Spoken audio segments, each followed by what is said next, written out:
actually, I got a very distinct channeled message for you for your January reading, which is, many are called, but few are chosen.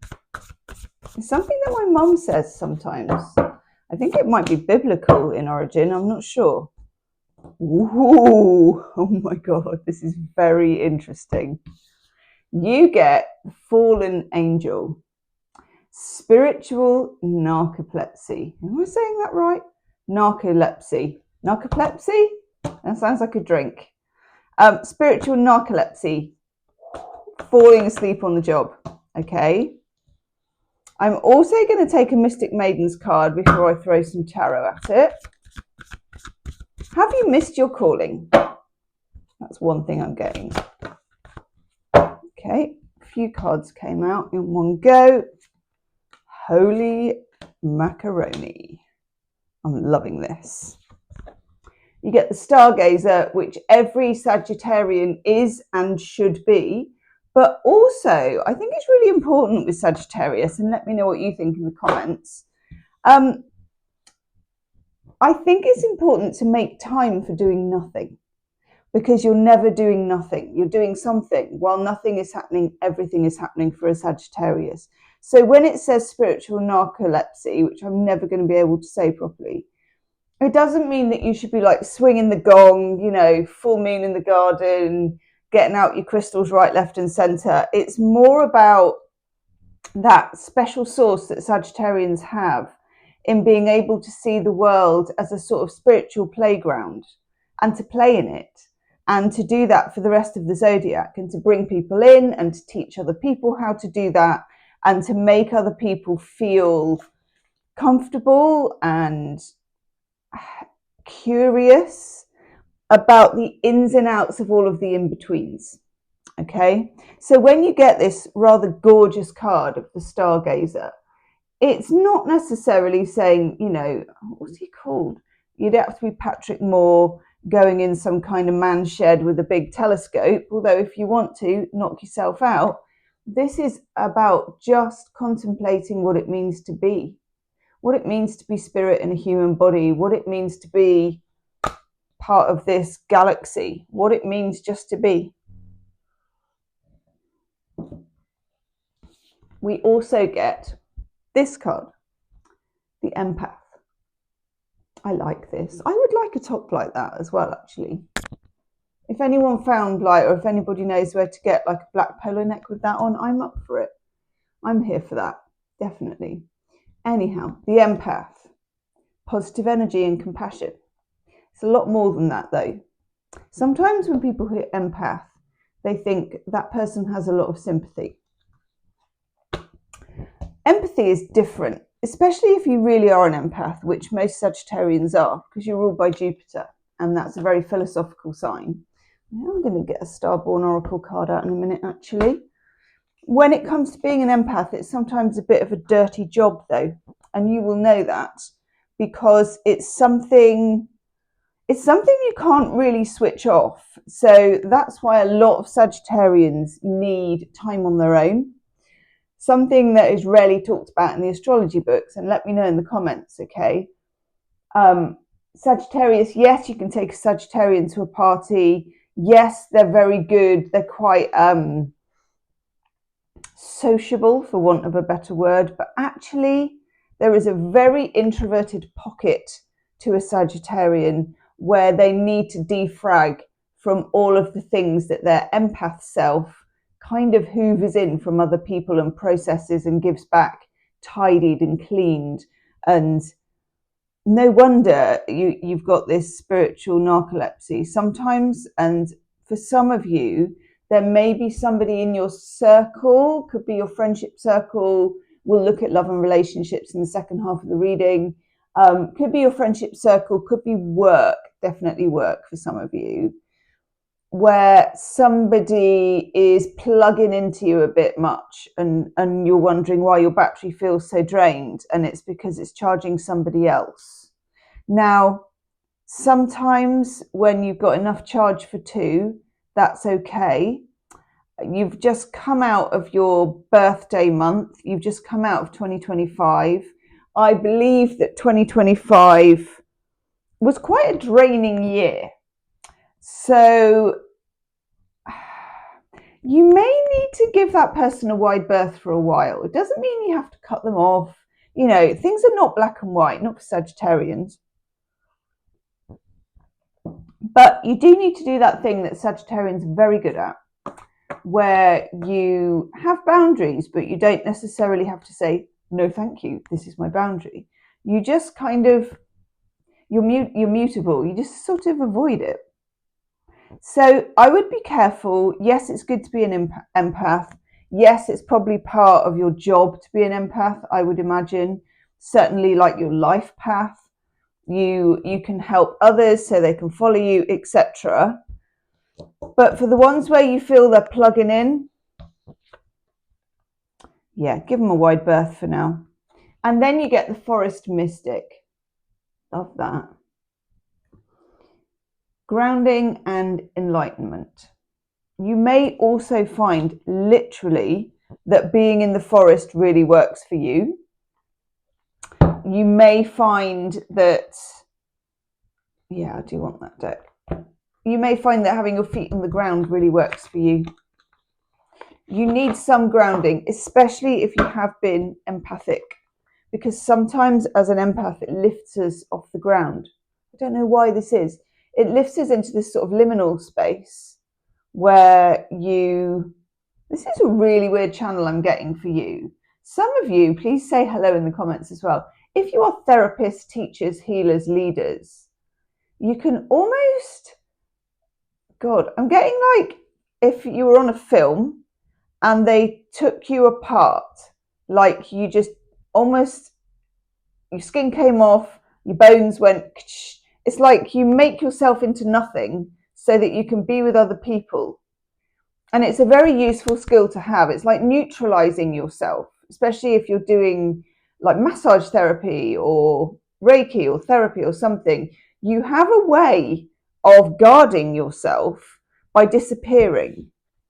And I'm not saying it's good or bad. I'm just saying it's just come through to me. It could be very protective for you, actually, around the person who is, for want of a better word, hard work.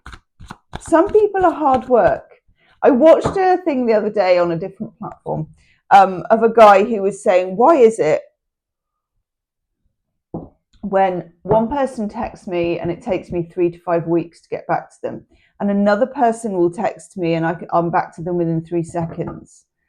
And it's something personally that I think, especially with mobile phones and email and social media, there is like an energy, a weight of energy, or a flavor, I like to call it, where you can feel it. You can feel that there is a demand for a reply, or you can feel a pressure, or you can feel a restriction, and it means that you automatically will put it off. Let me know in the comments if that really resonates with you, because by God did it resonate with me.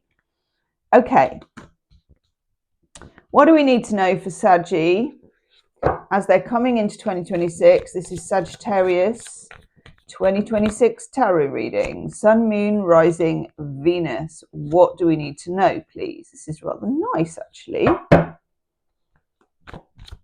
That Justice card is come up for nearly every sign, and I'm so into it. Oh, this is great. Ooh, Saggy. 8 of Cups at the bottom. So 8 of Cups, Saturn in Pisces, which it is at the moment, unfortunately, for Pisces. 8 of Cups is a card of technically walking away. It has a lot of different meanings, but they all mean walking away, as in it can be the end of a love relationship, it can be leaving a job, it can be putting distance between one aspect of someone's behavior and you. Okay, there are nuances to it. It's very empowering. It's not an easy card to get because technically we don't have it in this card, but normally the cups are at the front and you're walking away from what you love, which is the cups, whatever that cups represents, the person, the relationship, the home, the time, the job, whatever. There is a need for you to, I'm going to say, protect yourself against energy thieves in whichever way they come. And generally, they're coming in the form of people. And I'm not saying they have malevolent intent. I don't think they do have malevolent intent, actually. I don't think they have any intent. I don't think they're thinking of you, and I don't think they're thinking of what they want to do. I think they're just plugging in. But also, this represents jobs where you're bored.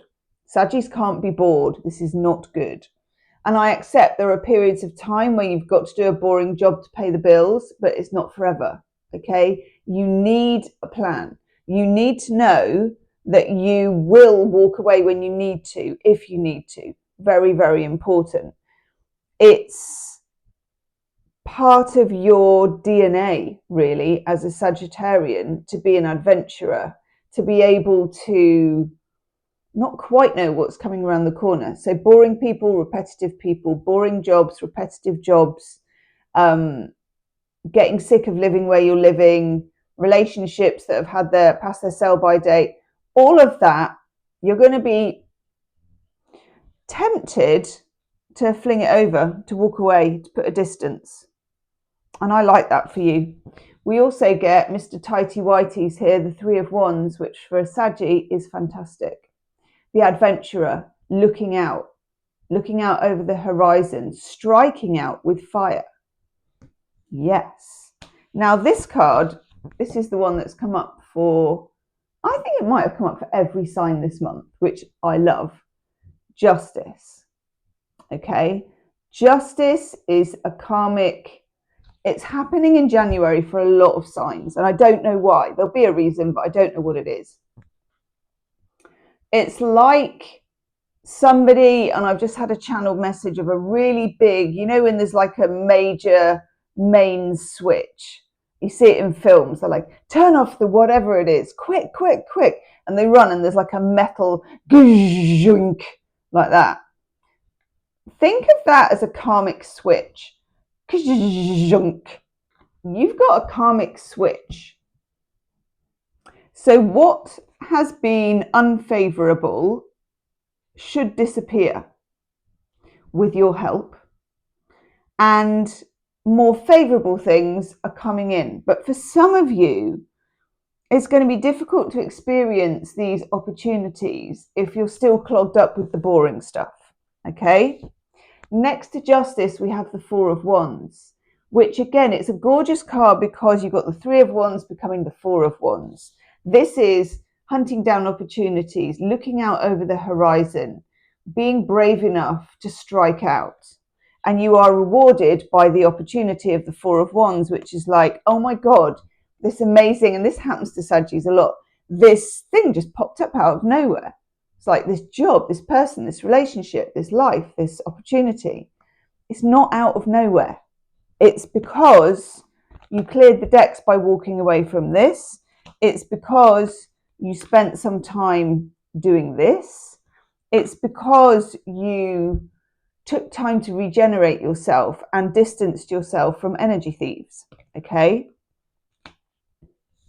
We also get the Four of Swords, and this for me comes in a very practical sense. Okay, so this is about you getting enough sleep, however that is for a Sagittarian, enough downtime, enough rest, enough meditation, enough whatever you do to get your nervous system to calm down. There's been a lot of demands on you. You have also been doing some things that you don't like to do, which for a Saggy puts stress on your nervous system. Some of you may get that twitchy eye, you know, or you get like a twitch or some hives or an itch. There is some rebellion by your physical body here that's trying to tell you something. It's giving me an itch already.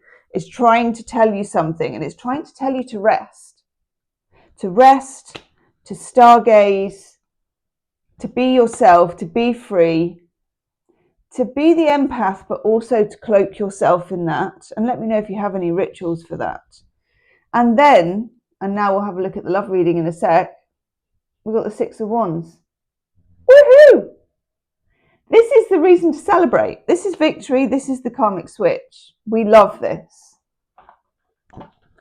It's something that you, I hate the word deserve, but you've kind of earned it.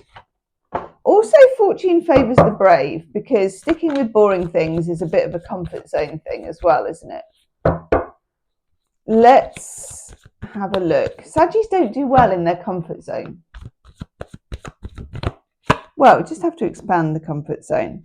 Let's look at love in the erection section and relationships. Hello. Ooh, Sag. This is a bit bloody nice. Okay. There will be an extended love reading as well, but that will be after. Okay. 4 of Pentacles. 4 of Pentacles, Sun in Capricorn. No, that's not your opposite sign. It's right next to you, isn't it? So you're before Capricorn. Okay. For some reason, I'm getting the word stingy. If there's anything stingy going on in your love life, and this could be about money, you know, money can be a big deal in relationships, especially if someone's a tight ass. It's miserable. I have not yet met a Sagittarian who is a tight ass. I just haven't. So this card isn't you, and it can be about feelings. It can be about money. It can be economizing on love energy. Okay. So for some of you, this may be that there's been somebody who's you feel has been stingy with their emotions, or they haven't come forward. There's a big sense of I'm keeping everything close to me. I'm keeping everything here. You also get it with the Queen of Swords, which is about boundaries and about, I don't see this as a huge thing. I just see this as a bit of housekeeping. So it could be in a relationship, you're addressing the money side of things, or in your love life, you're deciding to be more demonstrative, or you are moving away from people who keep too much to themselves, who seem to be stingy with emotions or stingy with money. But then we get the 2 of Cups. Oh, yes, we do. That's gorgeous. Venus in Cancer with the 6 of Cups. This is lovely. Very, very nice. This is, it can be a relationship that you've touched base with before, because the 6 of Cups is it's a card of looking back and longing, but also it's a card of have I known you before, and a very sort of spiritual connection with somebody. The 2 of Cups is like a lived relationship. Put those two together and that's quite magical. For some of you, you may set the standard that if it's not going to be like that, it's not going to be at all.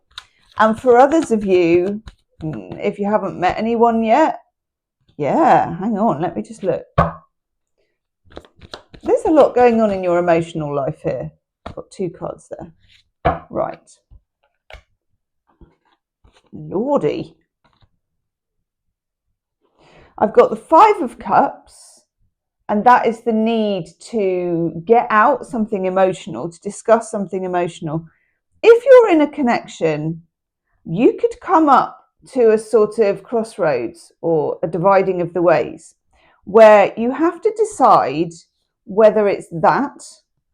You also have to decide if you need to do that. It's the same thing as it is in your normal life. If somebody is taking more than they're giving, I think you may walk or at least distance yourself. When you do that, you get the Ace of Swords. So you get clarity, but you don't get clarity by asking or by doing too much too close. It's almost like, it's hard to explain this. With the 5 of Cups and the 4 of Pentacles, I feel like there's something that's restrained or held back. And I don't know if it's you or them. I feel like it's them. And I feel like you're not accepting that anymore for some reason. That you want it to be intimate and true and close, and I see you and you see me. We've got the High Priestess knocking around as well. This is something that may just be a sense that you have of something or somebody like that. And the Seven of Pentacles, which is weighing it up. Weighing up. I'm going to take one of these oracle cards as well. There's something here about weighing up whether you need to create distance or whether you need to come closer. In the extended love reading, I am going to look at, and I've done this for most signs this month, it's very popular, you, me, and the bridge in between. So what brings you together is the third deck. I use 3 different decks, and then I use other decks on the side as well. So one deck is for you, one deck is for them, and one is what brings you together. I also look at shadow cards of what is keeping you apart. Yeah, this is interesting. You get the higher power as your oracle card. You also have that High Priestess. You also have that stargazer. There's something about your love life and your relationships that requires you not to be sensible, not to be thinking, but to almost have this fallen angel, this spiritual bird's eye view of things, and to also be checking in with yourself about how you feel in the presence of this person as a empath, light worker, whether they're taking away from you or whether they're helping you shine.